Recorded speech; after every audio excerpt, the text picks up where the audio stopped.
and we get to enjoy our summer, and you guys get to graduate and move on to exciting new lives. It's also daunting in the fact that we only have 3 weeks left and we have to get everything done between now and then. But the good thing is there's more good news than bad news. Taking into consideration, oh dear, oh dear, oh dear, oh dear, oh dear, oh dear, oh dear. Come on. Sorry about that, everybody. Yikes.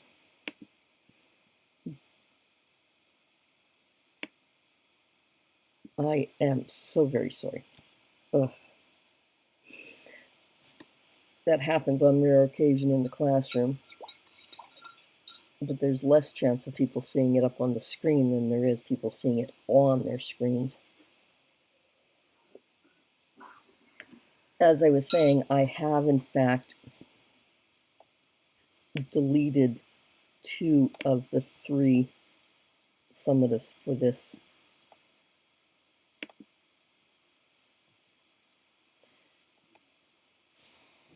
unit. So Henry V newspaper is the only summative that you're going to have for the play, but you have to have something for each act. All right, and if you're missing anything in here, please, you've got 3 weeks now, or see, we've got 2 weeks in class and 1 week for you to get all your catch-up work. So, but mine isn't your only class, obviously.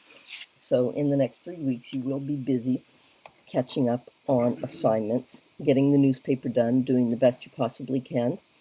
And as always, I recommend that you go to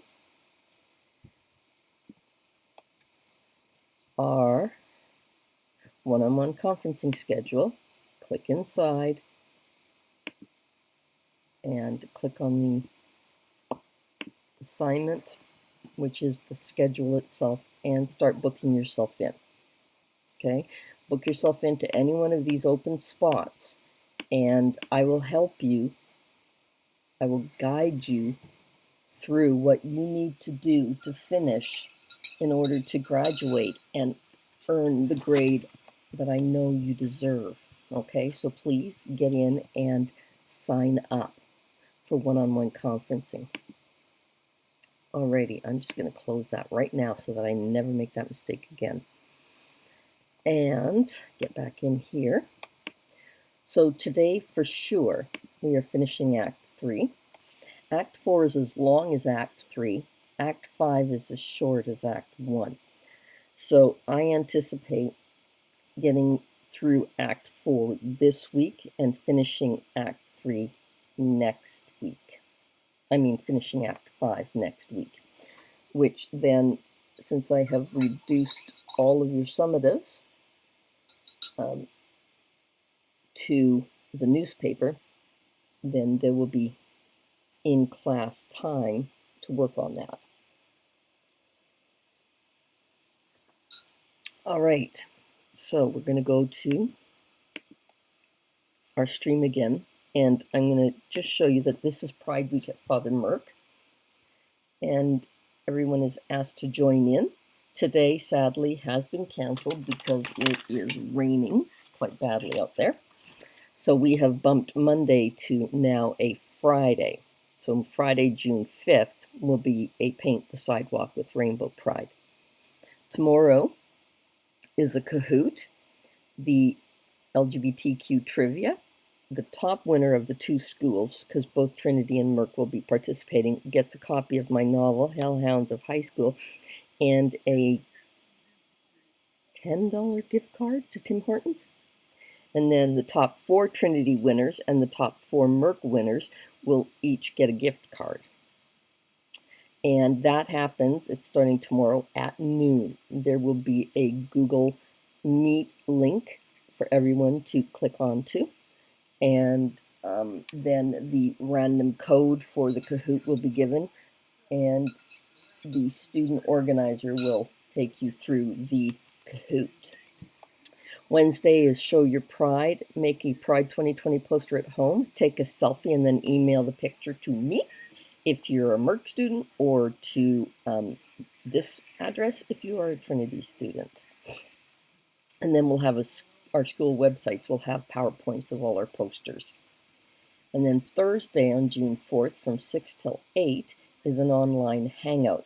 And it's actually going to be a Netflix party. And the kids have chosen the movie A Secret Love, which is about two Canadian women who didn't come out until their 80s. Alrighty, so that's the Pride Week activities. We're now going to go into classwork. And we're going to go into Henry V, Act 3. And there will be a new material here for Act 3, Scene 7. And then we'll see whether or not we begin Act 4 today. I'm in no major rush. I like going through it very thoroughly the way we have been, because we're afforded that opportunity, and we're not required to squish everything in. So open your Act 3 document.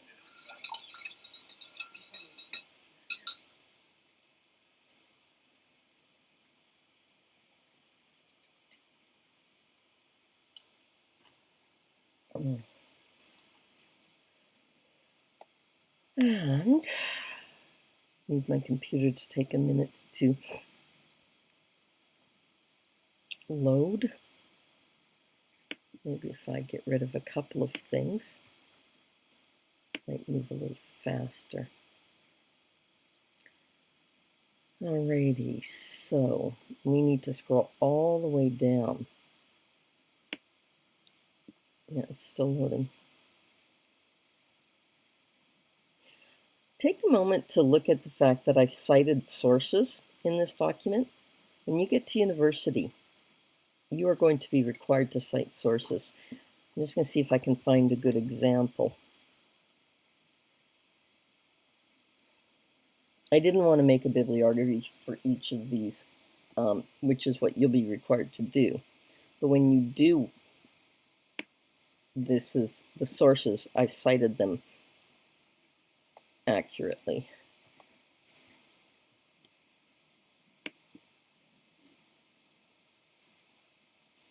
Oh, it's still taking forever to load.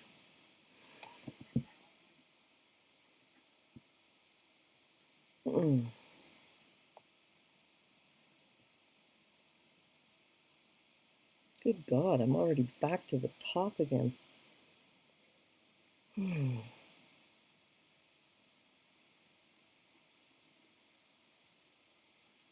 Sorry about the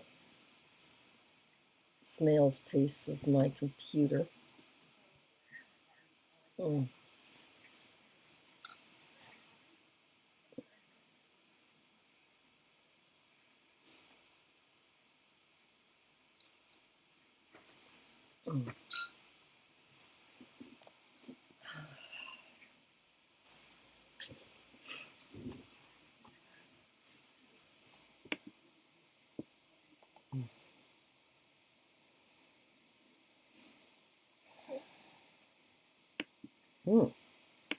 Look to the notes, that's an example right there, if I can scroll it down.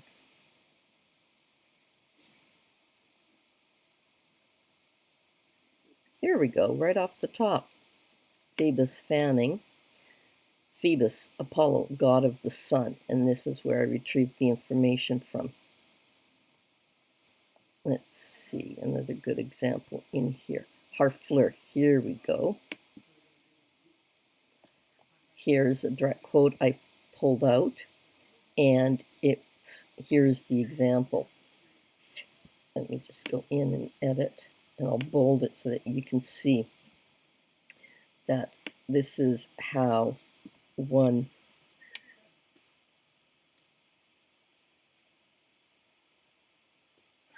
get out of here. I don't know how.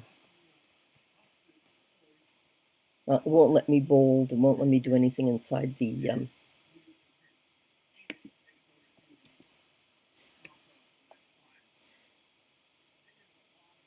So, title of website, title of article, writer of article, if given, retrieved from X link, retrieved on X date. And the reason you put the date that you retrieved in is because the internet is a live changing, it's mutable, and as a result, sites will change. So the date, and the very day you got your information is important. So that just takes you through what you'll need to do in the future. There we go. Looks like I'm able to scroll now down to all 41 pages.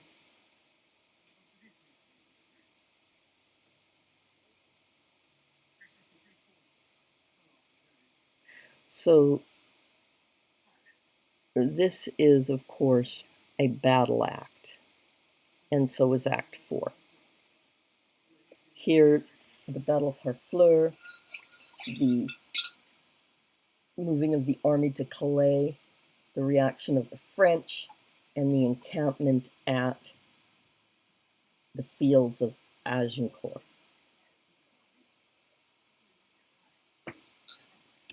Our last scene was King Henry, the night before the battle, going around and meeting with the men in disguise. This next scene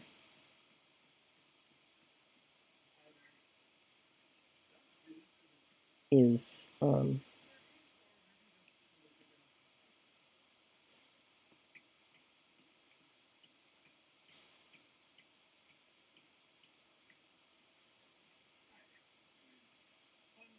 what we have here. This is the climax, the Shakespearean climax. In this scene, Montjoy comes and says, "This is it. Give your ransom, save your men's lives." And Henry basically says, this is all you're getting from me, my body, my dead body, nothing else. And so that's it. The battle will happen as a result. So that makes this the Shakespearean,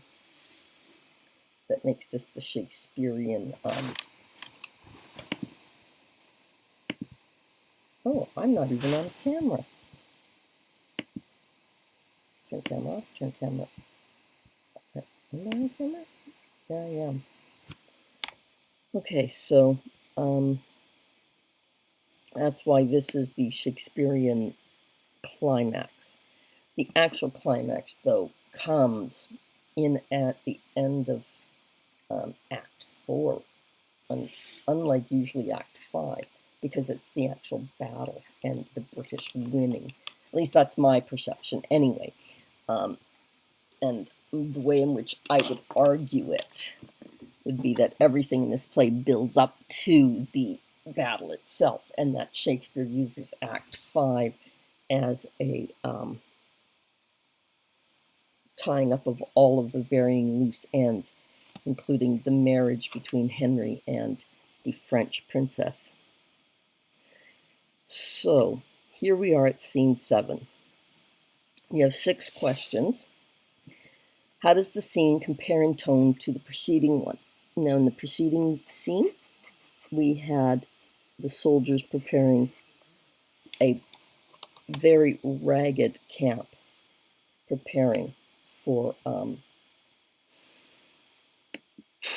battle, that they are vastly outnumbered, and they are tired, and they're in a very sorry state. Everything says this is the losing side, and everything says the French is the winning side. So how does this scene compare in tone to the preceding one? And so you do need to go back to scene 6 for details, and details from scene 7.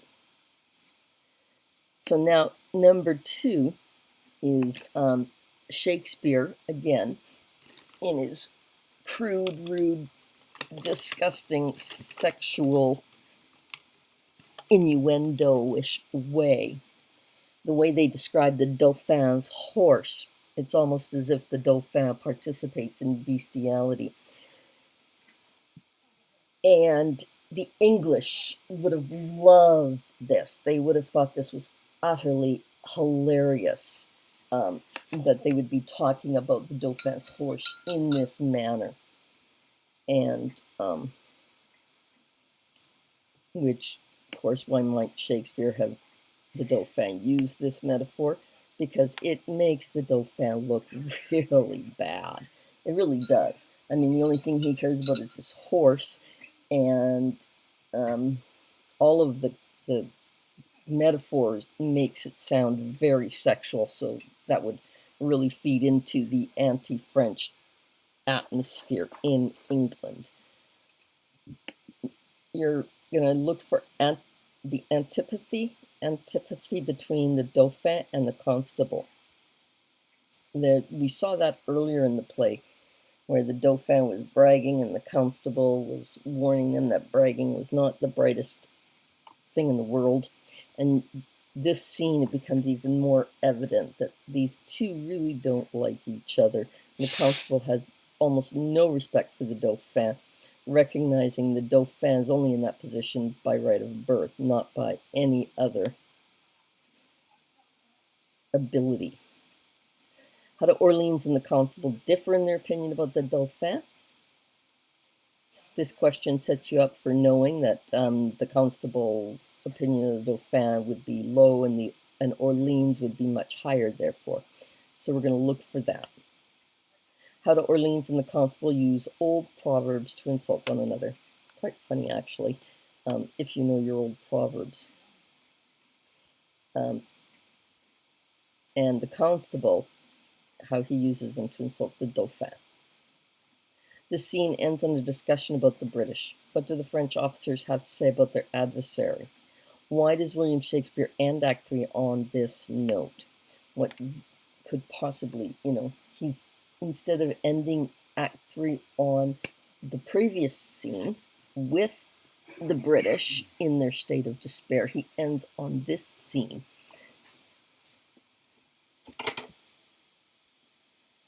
Okay, so Scene 7. The French camp near Agincourt.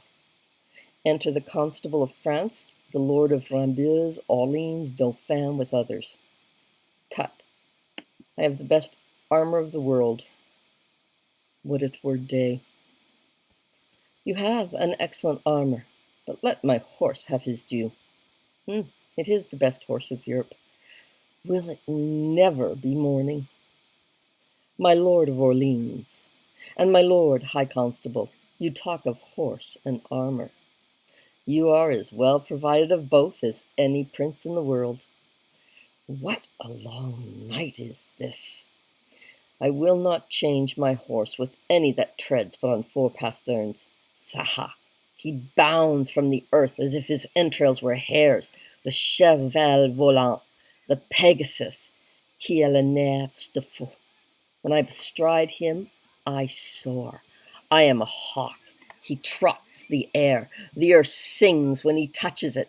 The basest horn of his hoof is more musical than the pipes of Hermes. He is of the color of the nutmeg, and of the heat of the ginger. It is a beast for Perseus. He is pure air and fire, and the dull elements of earth and water never appear in him, but only in patient stillness while his riders mount him. He is indeed a horse, and all other jades you may call beasts. Indeed, my lord, it is a most absolute and excellent horse. It is the Prince of Palfrey's. His neigh is like the bidding of a monarch, and his countenance enforces homage. No more, cousin. Nay, the man who hath no wit, that cannot, from the rising of the lark to the lodging of the lamb, very deserved praise on my palfrey. It is a theme as fluent as the sea. Turn the sands into eloquent tongues. and my horse is argument for them all. 'Tis a subject for a sovereign to reason on, and for a sovereign to ride on, and for the world, familiar to us and unknown, to lay apart their particular functions and wonder at him. I once writ a sonnet in his praise, and began thus: Wonder of nature. I have heard a sonnet begin so to one's mistress. Then did they imitate that which I composed to my courser, for my horse is my mistress. Your mistress bears well. Me well, which is the prescript praise and perfection of a good and particular mistress. Nay, for methought yesterday your mistress shrewdly shook your back. So perhaps did yours? Mine was not bridled. Oh, then belike she was old and gentle, and you rode like a kern of Ireland, your French hose off and in your straight strozers. You have good judgment in horsemanship. Be warned by me, then, that they ride so, and ride not warily, fall into foul bogs. I had rather have my horse to my mistress. I had as lief have my mistress a jade. I tell thee, constable, my mistress wears his own hair. I could make as true a boast as that if I had a sow to my mistress. Le chien est retourné à son propre vauciment, et l'a trouvé lavé à borber. Thou makes use of anything. Yet I do not use my horse for my mistress, or any such proverb so little kin to the purpose. My Lord Constable, the armor that I saw in your tent tonight, are those stars or suns upon it? Stars, my lord. Some of them will fall tomorrow, I hope, and yet my sky shall not want. That may be, for you bear a many superfluously, and 'twere more honor some were away. Even as your horse bears your praises, who would trot as well were some of your brags dismounted? Would I were able to load him with his desert. Will it ne'er be day? I will trot tomorrow a mile, and my way shall be paved with English faces. I will not say so for fear I should be faced out of my way, but I would it were morning, for I would fain be about the ears of the English. Who will go to hazard with me for 20 prisoners? You must first go yourself to hazard ere you have them. 'Tis midnight. I'll go arm myself. The Dauphin longs for morning. He longs to eat the English. I think he will eat all he kills. By the white hand of my lady, he is a gallant prince. Swear by her foot that she may tread out the oath. He is simply the most active gentleman of France. Doing is activity, and he will still be doing. He never did harm that I heard of. No, nor will do none tomorrow. He will keep that good name still. I know him to be valiant. I was told that by one that knows him better than you. What's he?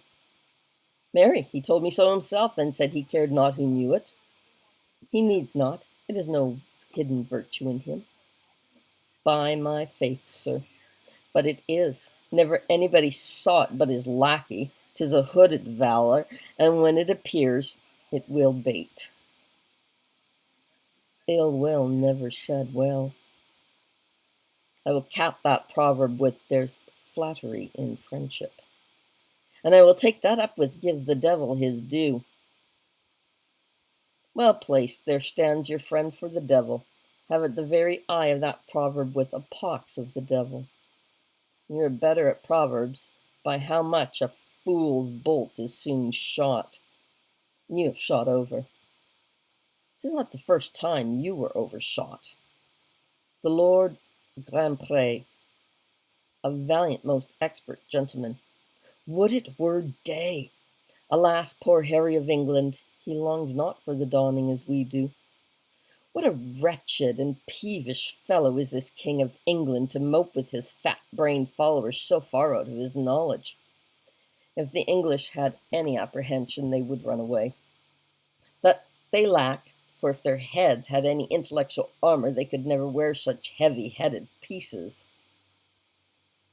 That island of England breeds very valiant creatures. Their mastiffs are of unmatchable courage. Foolish curs that run winking in the mouth of a Russian bear and have their heads crushed like rotten apples. You may as well say that's a valiant flea that dare eat his breakfast on the lip of a lion. Just. And the men do sympathize with mastiffs in robustious and rough coming on, leaving their wits with their wives, and then give them great meals of beef and iron and steel, and they will eat like wolves and fight like devils.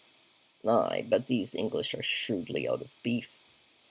Then shall we find tomorrow they have only stomachs to eat and none to fight. Now it is time to arm. Come, shall we about it? It is now 2 o'clock, but let me see, by 10 we shall each have 100 Englishmen. Okay, so start with the tone. Let's see what you guys have to say in terms of how the tone in this scene varies.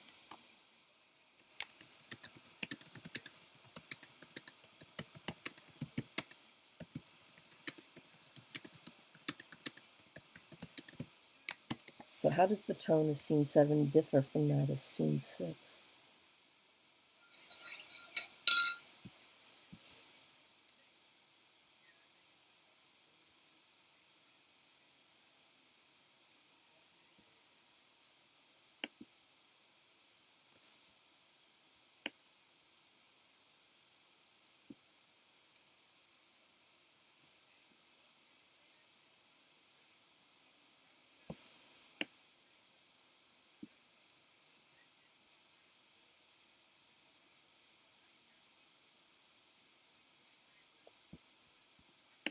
What do you think?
So if you were watching the screen at the same time, you would have noted that I bolded a number of things that help you to sift out the tone.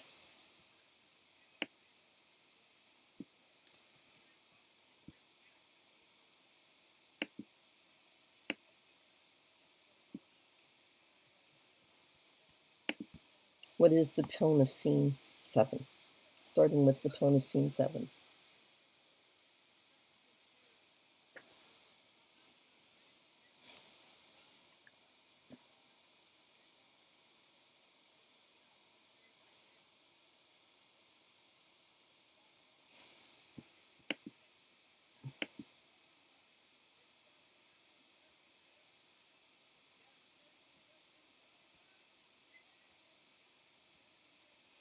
Let's go back to the top and I'll read through everything that I've bolded for you. I may see some more while I'm at it, but my focus is the overall tone of the scene. I actually need this one. Would it were day, will it never be morning?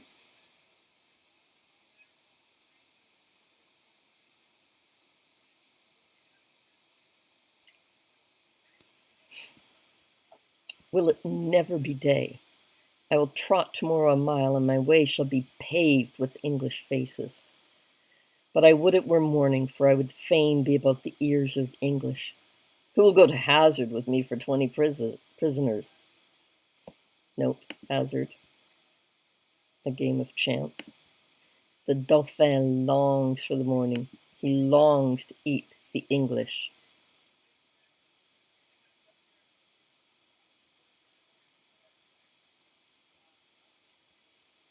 Now it is time to arm. Come, shall we about it?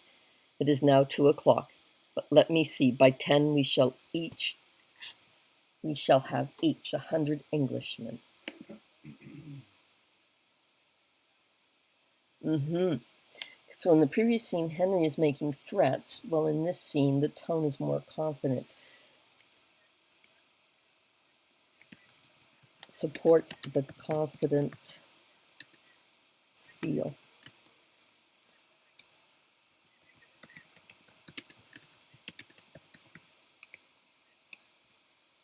So give me a direct quote.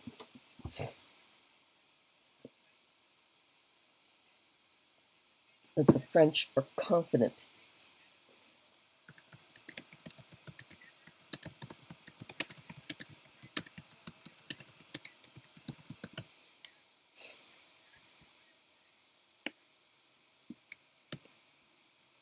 So, what quote best supports the idea that the French are confident they will defeat the British?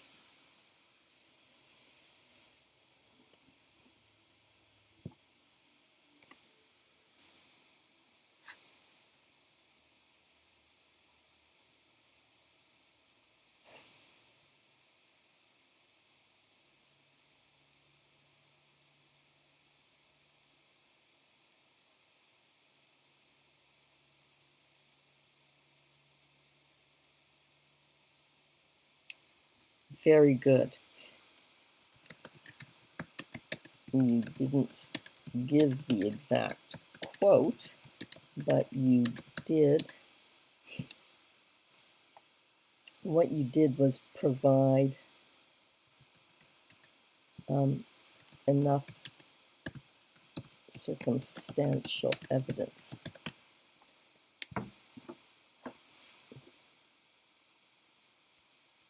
You could also use the Orleans. By 10, we shall have each 100 Englishmen. Here's another good one. But I would say, of these, and the other one that would be given in a question like this would probably be the one that says, the Dauphin longs for morning.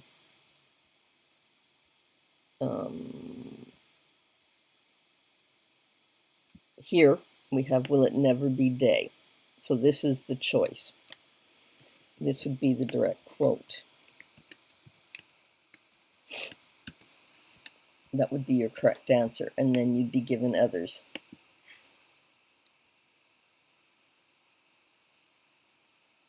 Who will go a hazard with me for 20 prisoners? The Dauphin longs for the morning. And what would be a fourth one? If the English had any apprehension, they would run away. Which one is your best option? That's the sort of thing that's the kind of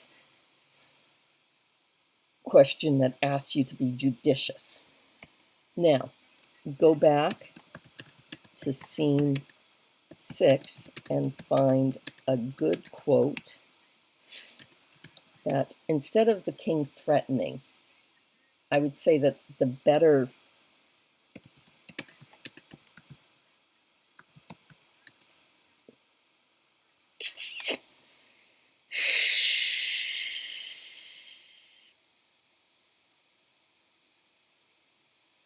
the British are aware of the odds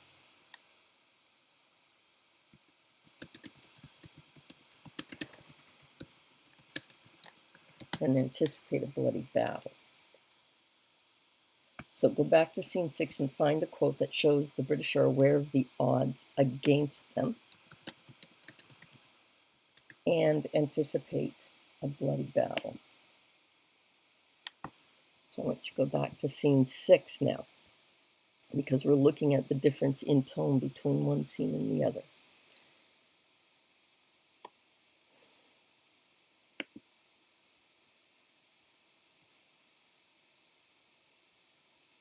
So this is scene 7, now we're back up to scene 6.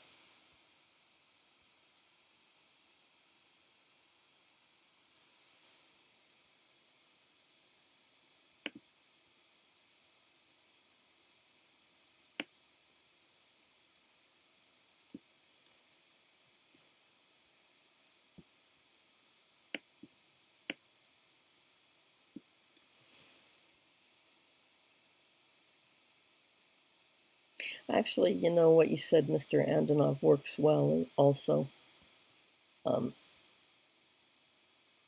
If we be hindered, we shall your tawny ground with your red blood discolored.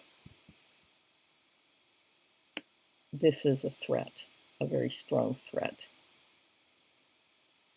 The apprehension, the recognition of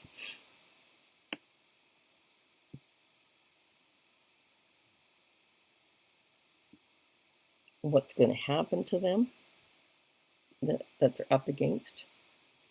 My army is but a weak and sickly guard, yet before God, tell that him we will come.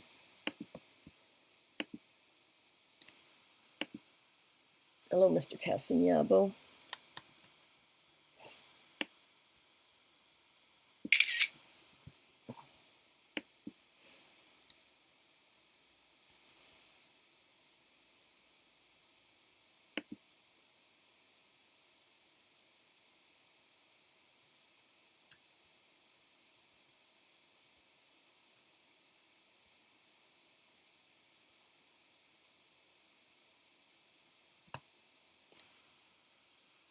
Oh yes, this is the scene that has the death of Bardolph.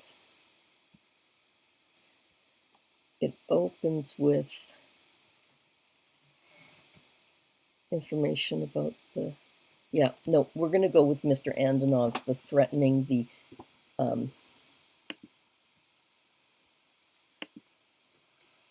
because I was thinking of an Act 4 scene, ironically.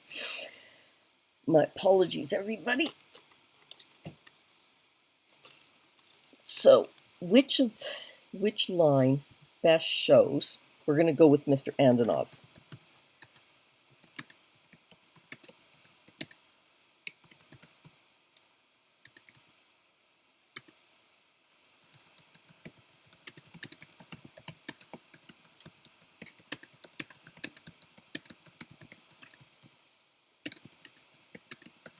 That's a better way to look at it. So we will ignore this. We will ignore this one. Instead, the line that best shows Henry V threatening the French. Oh, crappies. Regardless of the odds against him and his army.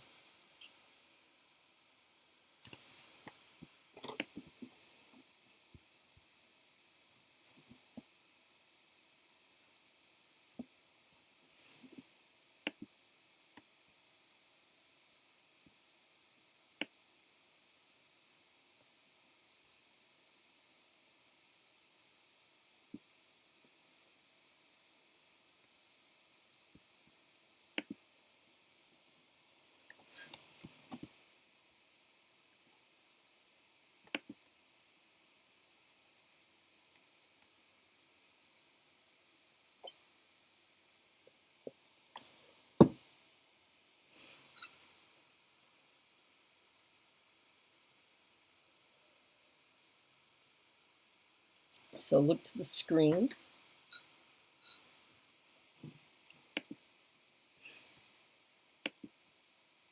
what quote shows him threatening, and then I'm going to get you to show me another quote.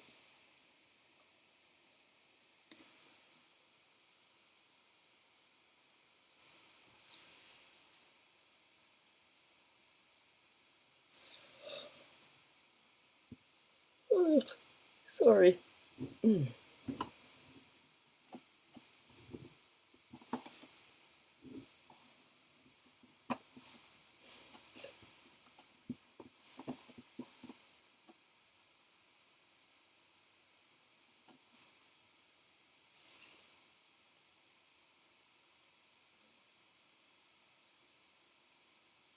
Actually, the same quote would work for that too.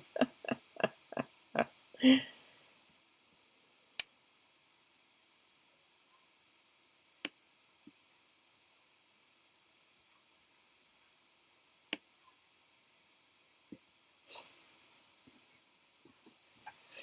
is when I have to sit on my hands.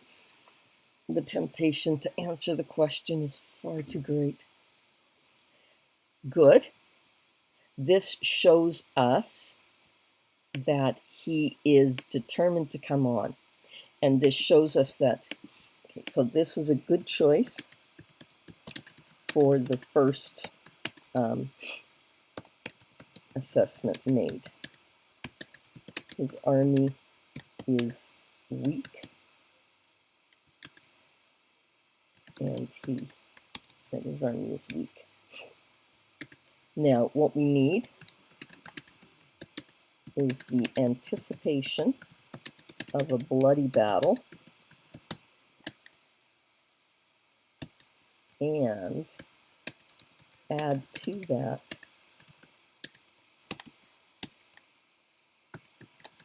Henry's threatening the French.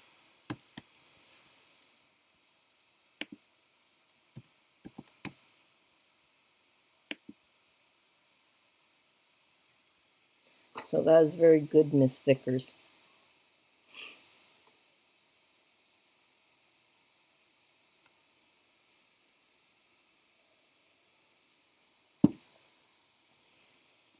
But I want more.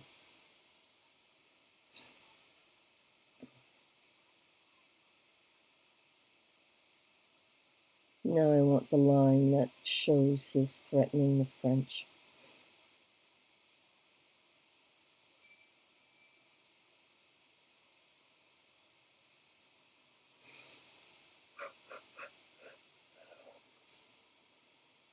Again, I have to sit on my hands. Where do we see the really bloody battle? The word blood. There's a big fat hint.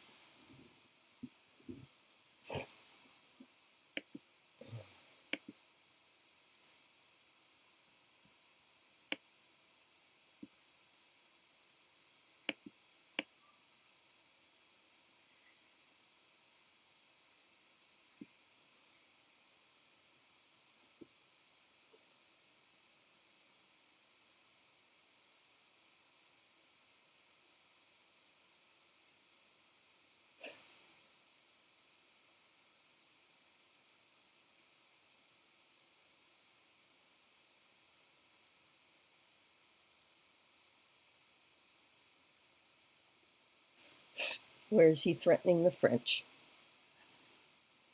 That what is going to happen on the morrow is a bloody battle.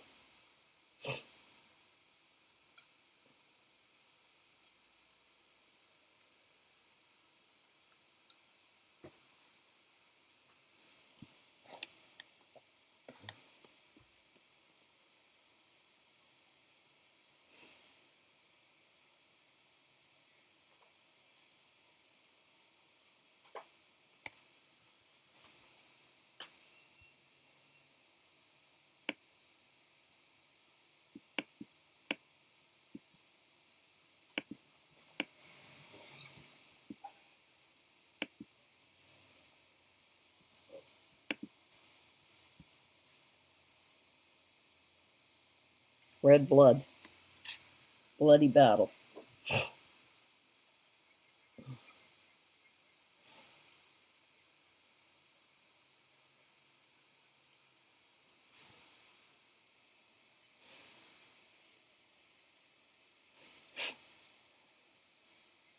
Actually, it's 9:22, so as much as I want to wait it out, I do want to get this scene done.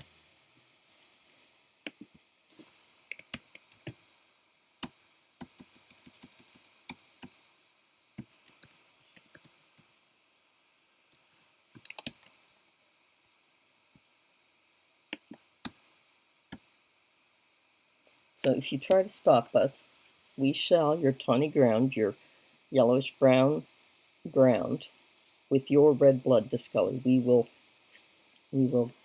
basically turn your earth into red blood, your red blood. So there is the threat.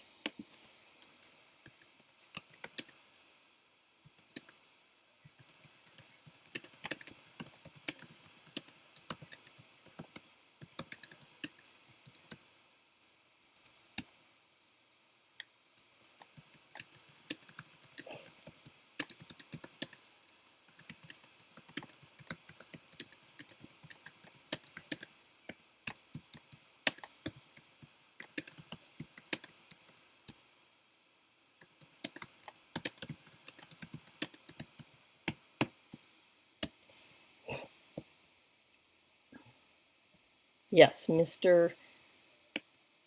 Casanavo, you got it in there 1 minute before me, and I never saw it. Excellent. Excellent, excellent, excellent. Okay. The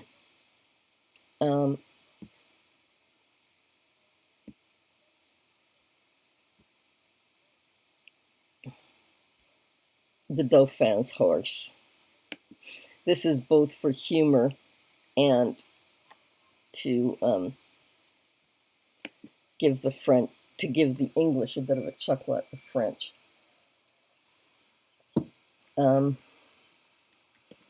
Select the quote which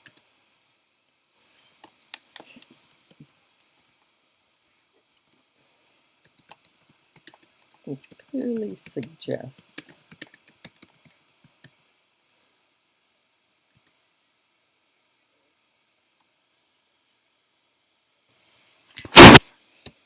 or rather, this is a scene filled with double entendre.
Let's get rid of that and go with the actual.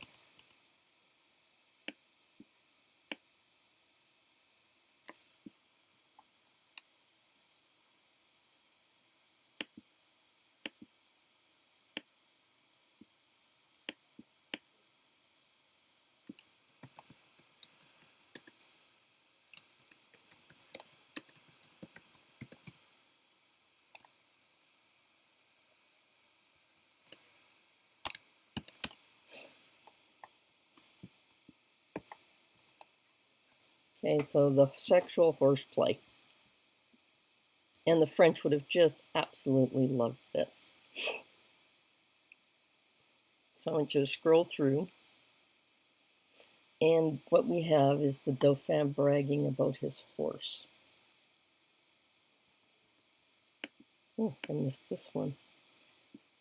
Their desire and their anticipation for battle.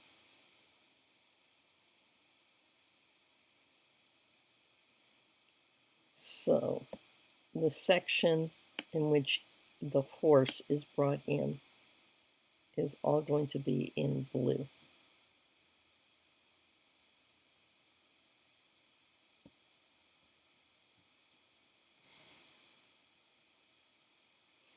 actually, this is where, at this point, the sexual innuendos really take off.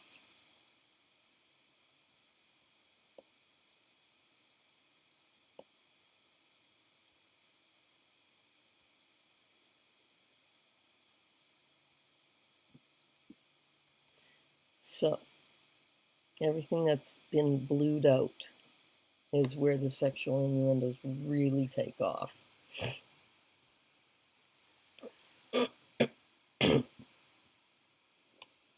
Which is probably the most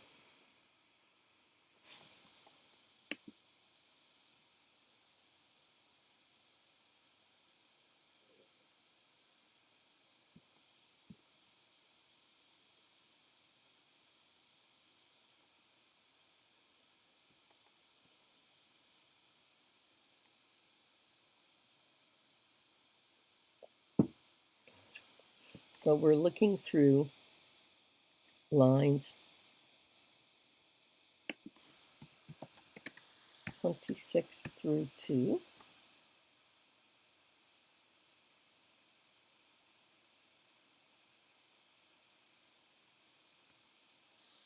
45. So I'll go through those lines and choose the most highly suggestive.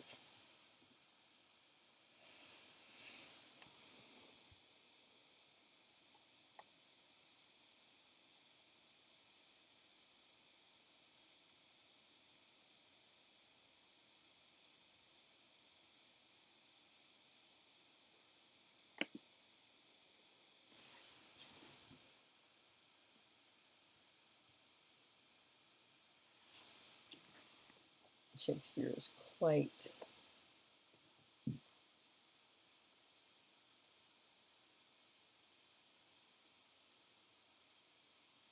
he loves to write about sex, there's no doubt about it. And every chance he can incorporate it into a scene, he will. And with this scene, he throws it in, because of course it makes the French look really bad. Bestiality is just disgusting.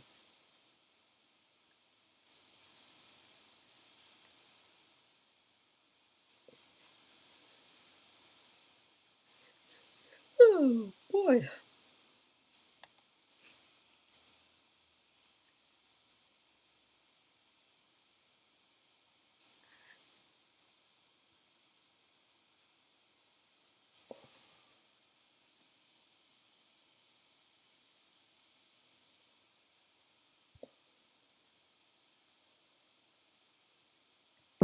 Anyone? I have to sit on my hands again.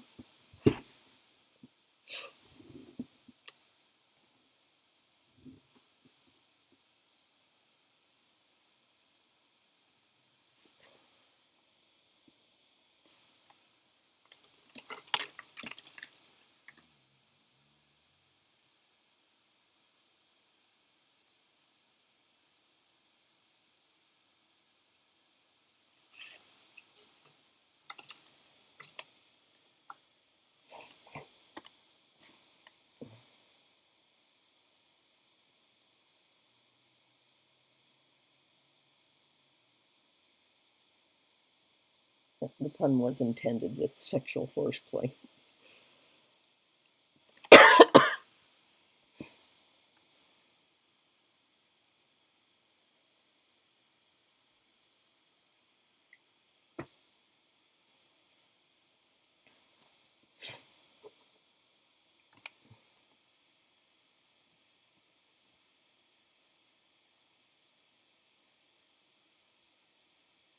Yet I do not use my horse for my mistress.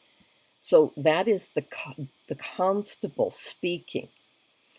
And with the lines that you have given, he is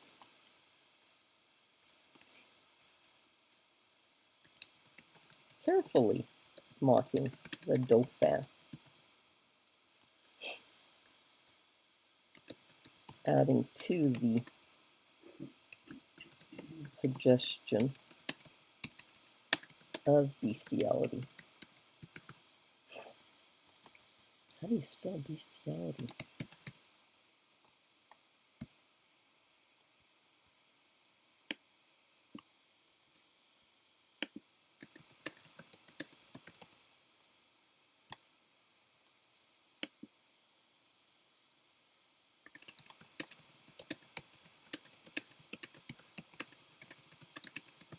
Basically by saying he would never use his horse in such a manner. What else? Where else is this concept of the Dauphin and his horse being... Yeah. That's the most, that is definitely. Your mistress shrewdly shook your back. Yep. Yeah. I think you hit the gold nugget.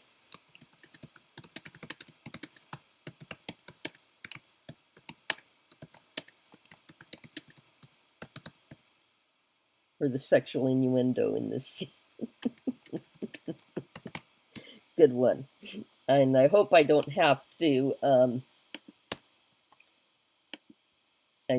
explain what the line "your mistress shrewdly shook your back" might mean. Yeah, beautiful. Yeah, very well done, Mr. Mellor-Llewellyn. Now, we saw already some of the antipathy between the Dauphin and the Constable by the line that Miss Vickers found for us, in that what I would like is to see another line that isn't so much the sexual. Let me see. Yeah, it has to be through that sexual, where they are not, they clearly have. So we're looking here, starting here, which is line 34, 33, 32. So we're looking at lines 32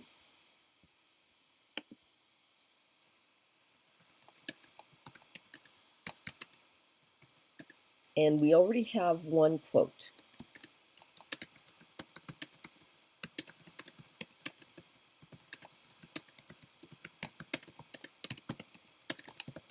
Provided by Miss Vickers, which was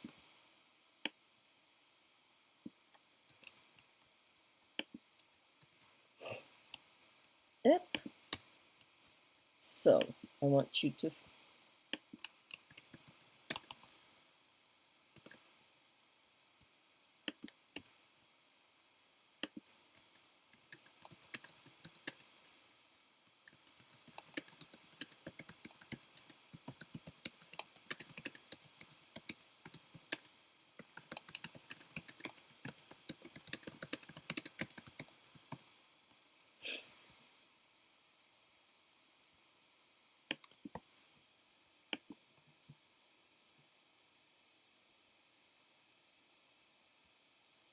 so we started here.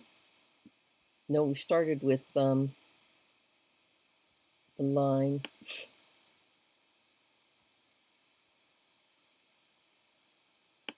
"I do not use my horse for a mistress." We have that one. We already have the "mistress surely shook your back," which is perhaps a that crude sexual innuendo.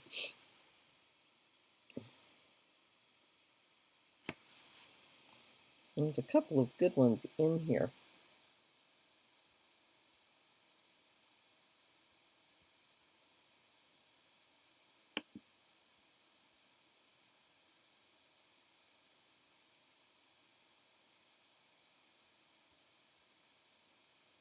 It ends on that line that Miss Vickers found for us. So basically from lines 32 to lines 45.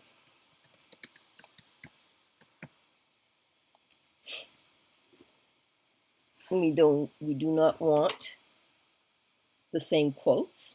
We've already got the "yet I do not use my horse for my mistress," and we thought yesterday your mistress surely shook your back.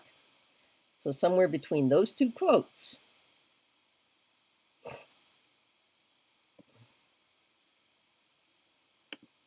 I want you to judiciously choose the quote that best illustrates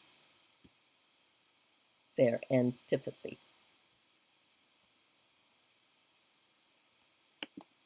These two do not like each other.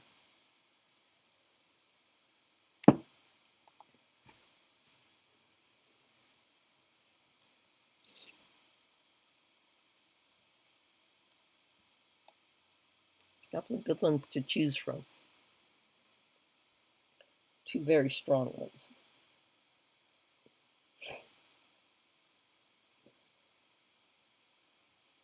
And take advantage of notes on the side of the page.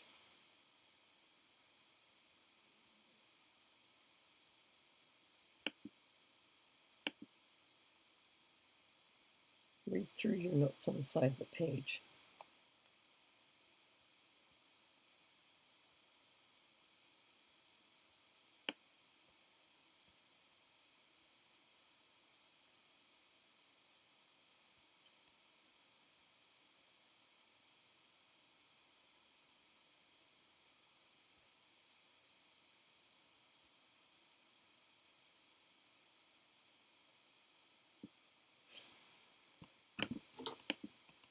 And I'm now sitting on my hands.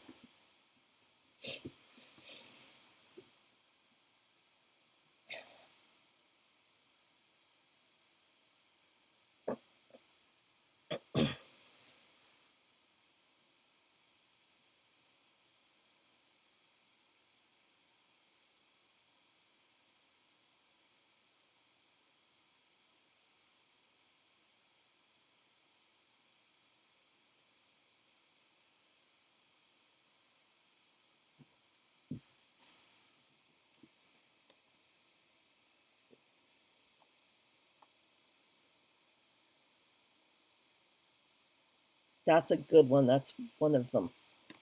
Very good, Miss Vickers.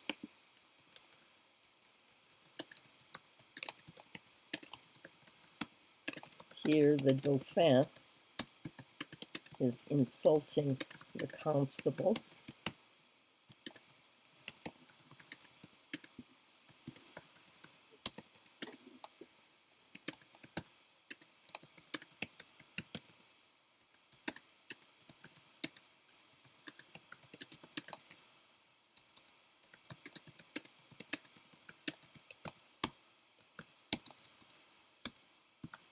So in one shot, he attacks the man's virility, sexual virility, and his valor as a soldier.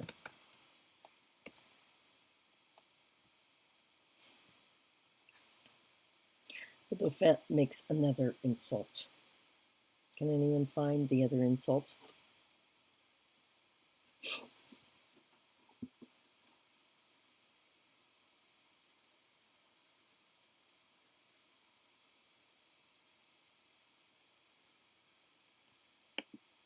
Read the notes.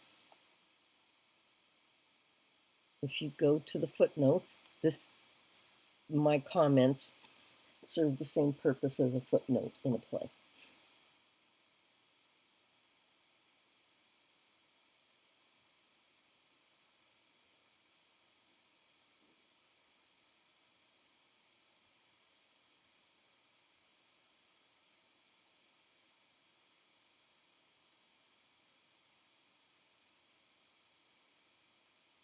In fact, it reaches such a pitch that Rambeuse changes the subject, because it's almost as if these two men go to blows if Rambeuse didn't jump in. Yep. And you go to the notes.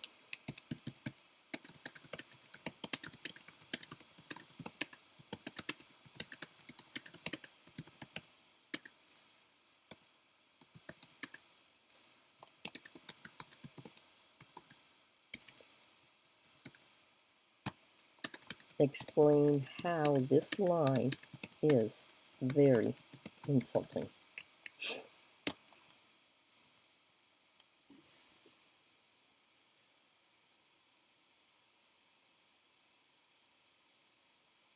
By saying this, it causes the constable to rebuke.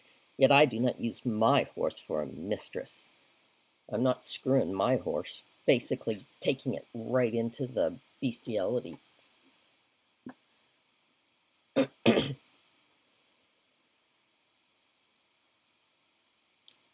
How is this line? Spoken all in French, taken from 2 Peter 2:22.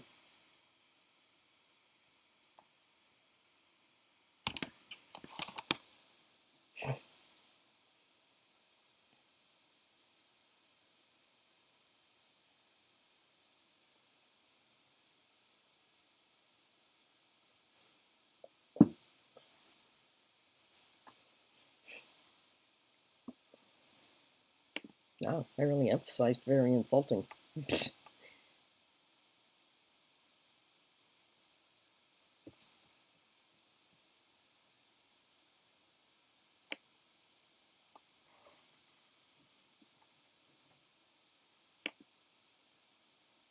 can do this all on one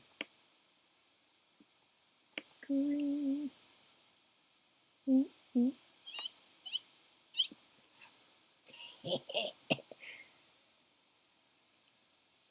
Le chien est retourné à son propre vomissement et la tri l'avait au bordure.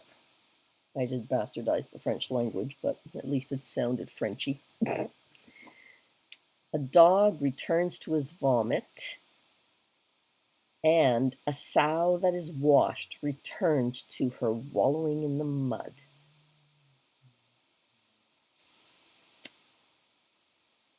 How is this insulting?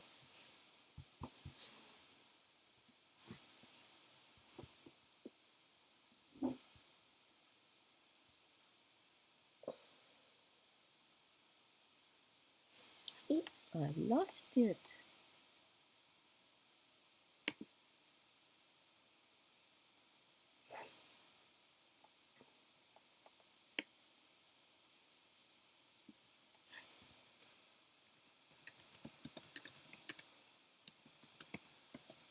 By making this illusion,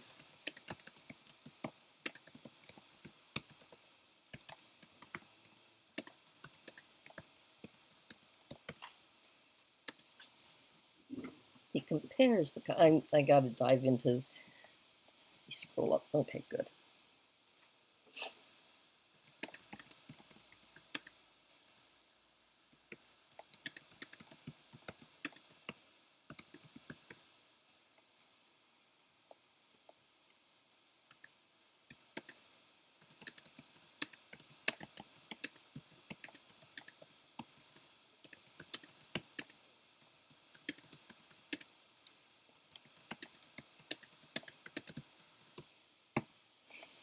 So what he's done is he has made the most insulting.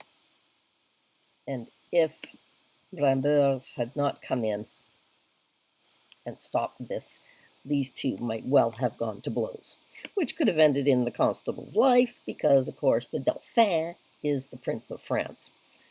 Okay, folks, it is 9:46. I am going to see how you fare with these other questions. Their difference of opinion, their use of old proverbs, and a discussion about the British. Actually, 4 and 5 are nowhere near as important. So what you can do is you can delete 4 and 5 and now down to 4 questions.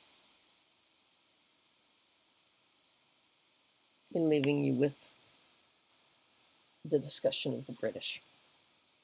So I want to see how you guys fare with that. Alrighty. So, are there any questions?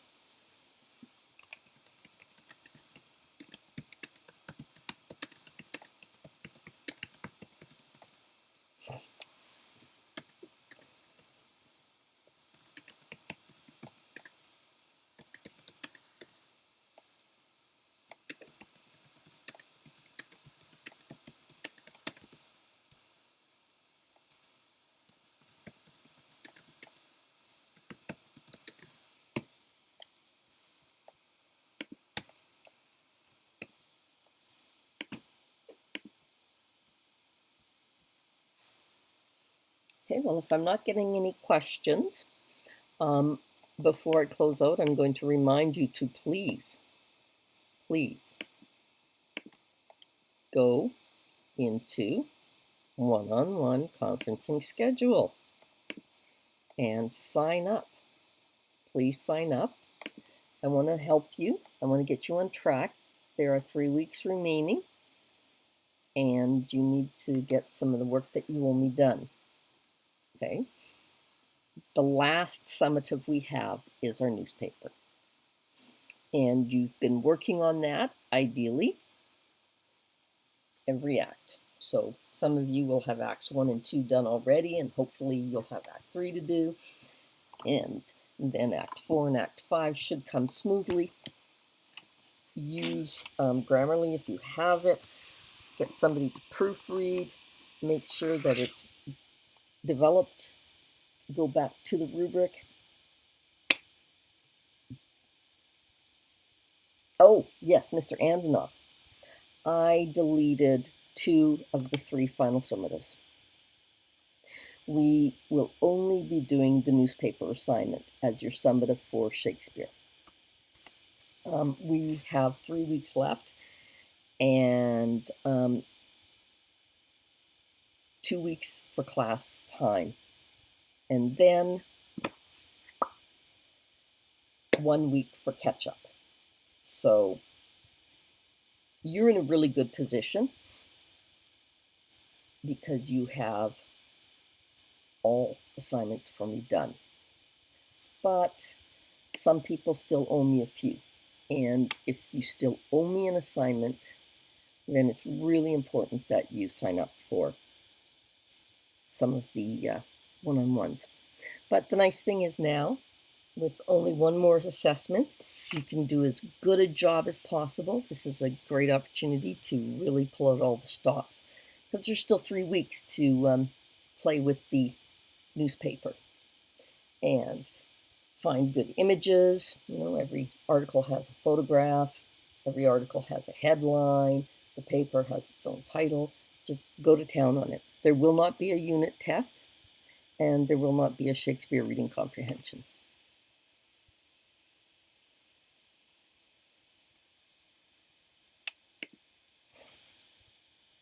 Any other questions?